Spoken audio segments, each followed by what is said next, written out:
What is up, ladies and gentlemen? If this is the first time you're hearing about Resolve, do yourself a favor, go back and check out my first look video on Resolve not even a week and a half ago. I posted an interview with the lead dev. Real quick, just a quick refresher, or for those that don't already know, Resolve is a brand new, visceral World War II first-person shooter being created by fans of Hell Let Loose that weren't exactly pleased with where development was going, so they took it upon themselves and made their own game. Today we are looking at some of the iconic World War II weaponry that you may be getting your hands on sooner than you think. I want to welcome everyone to the Mil-Simp tax shooter and historic gaming channel, home of the weekly Steam key giveaway. For details on how to enter, just stay tuned till later in the video. And yes, you heard correct. The very first alpha playtests are right around the corner, which goes to say almost everything you see in this video is subject to change, from the weapon models to the animations to specifically the sounds. All of these are kind of placeholder. They just want to get the community out testing the game and develop according to feedback. But jumping right into this, we'll be starting with the Commonwealth forces and their secondary weapons or sidearms. You have your trusty old 6-shooter, the Webley revolver.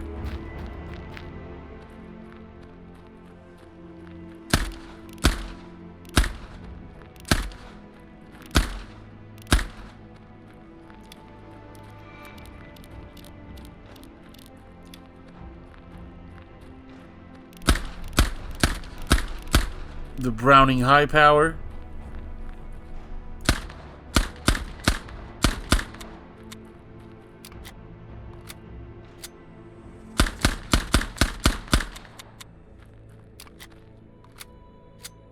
Moving on to your primary weapons, starting with the Lee Enfield.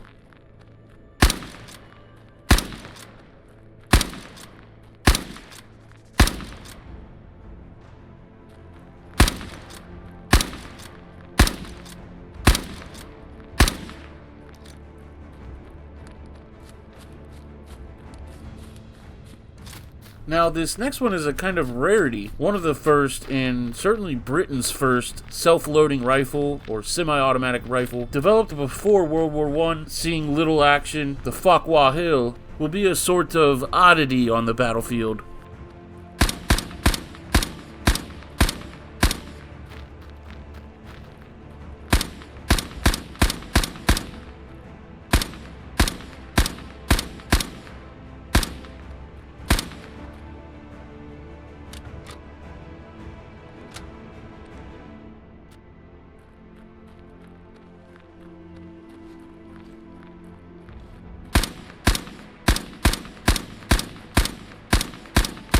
Now moving on to the Commonwealth's SMGs.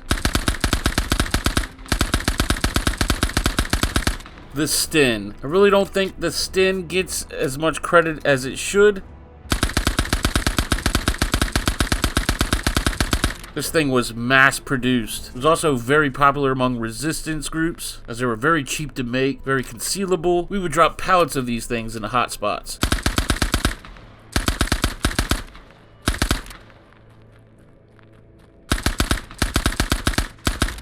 Alright, so moving right along to the next SMG, the Thompson. Now, before you guys start crying to me in the comments, this Thompson has a drum mag on it. And yes, this did exist, albeit very rare.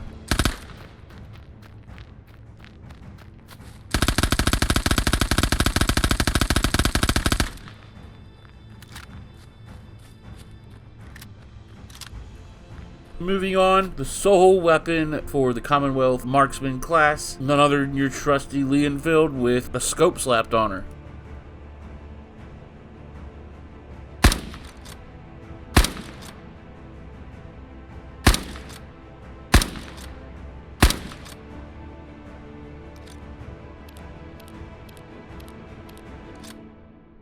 Here we have the Bren MK3, a light machine gun, perfect for supporting an infantry push.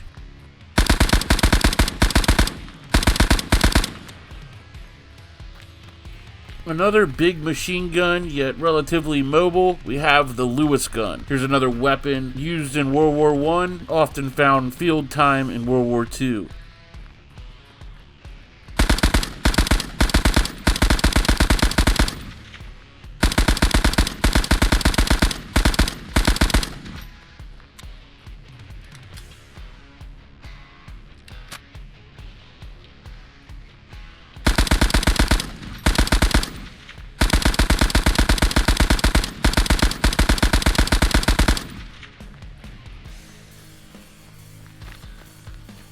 Alright, so we covered our secondary weapons, we covered our primary weapons.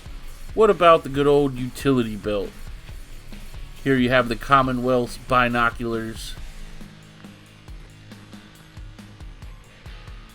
And something that's just going to look really cool in Unreal Engine 5, we have the Commonwealth flare gun.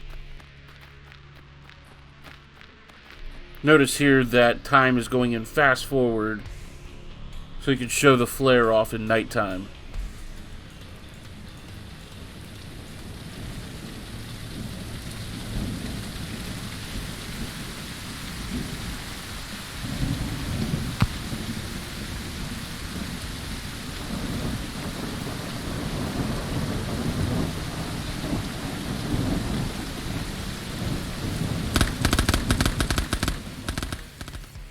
Ah yes, how could we forget? Freaking howitzer. And resolve here is going to be a little bit different than how artillery works in Hell Let Loose, as command and squad will gain money, or what the game calls cash, C-A-C-H-E. You basically save up points and you can buy things like a parachute drop-in or a howitzer that you could place anywhere and fire as you see fit. My favorite thing about this howitzer is the double glass that slides in and out. I don't think I've ever seen that in an FPS. Really cool. Axis weapons. And of course, starting with the iconic Luger.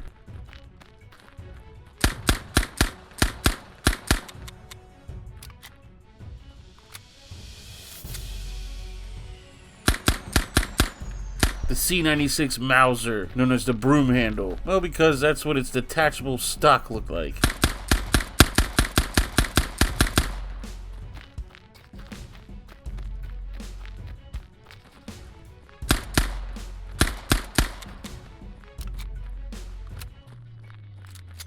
Moving on to the Axis primaries. Woo, if I could count the headshots I got with this on Postscriptum. The Kar 98.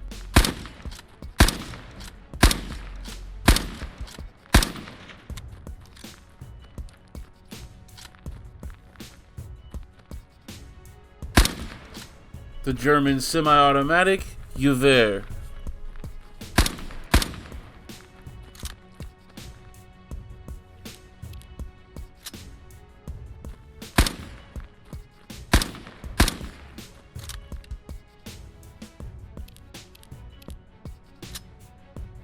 Now apparently the German marksman gets 2 primaries to choose from.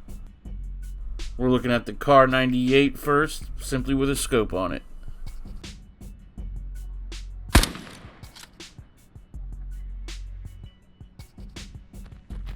And of course, secondly, some genius decided to put a scope on the Gewehr.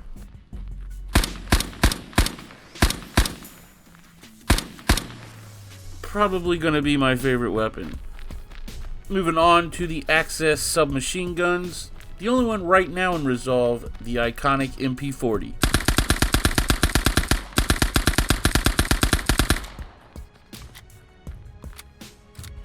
Now this weapon is not going to be exclusive to officers or anything like that. In fact, regular riflemen will be able to spend points to field this weapon. We'll get into that in another video.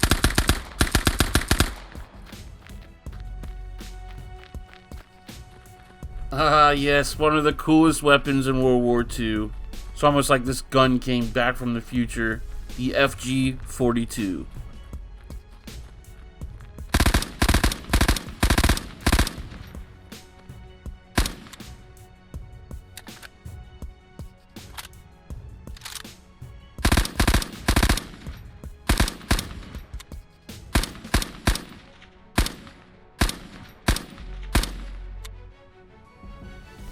Here you can see the developer messing with the tools to kind of change the weather and time.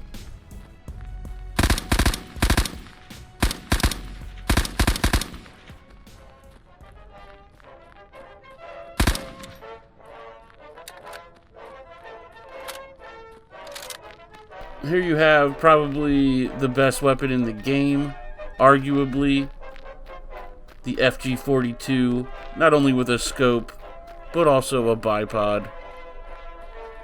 Get some.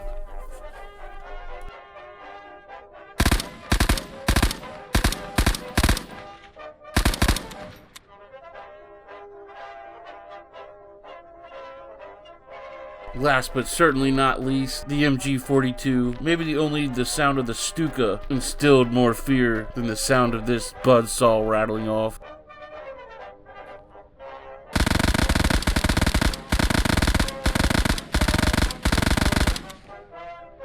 Ooh, waka. And these guys seemingly already have bipoding down. I don't know, man. There were a lot of naysayers early on. I at least hope they're liking what they're seeing now. From the looks of it, this game really could be special. You know I'm going to cover every bit of content that comes out on this puppy. Also, let me reiterate that everything you saw here was subject to change. Everything is kind of placeholder. Again, we have some public play tests coming very soon, and that is the main idea. Get everything tested, feedback from the community, and make changes from there. Anyway, I hope all of you are as excited for Resolve as I am. Don't forget to enter the giveaway before you go. We got tons of awesome Steam keys to give away. Consider joining us with a YouTube membership, the Mil-Simp Minions, get exclusive videos, exclusive Discord channel, and all 3 tiers of membership get double the entry in every week's giveaway. As little as 25 cents a week supports the channel and can help you win a $40 copy of Beyond the Wire. Anyway, again, I want to thank you all for watching. I'll see you boys in the next one. Y'all be good to each other.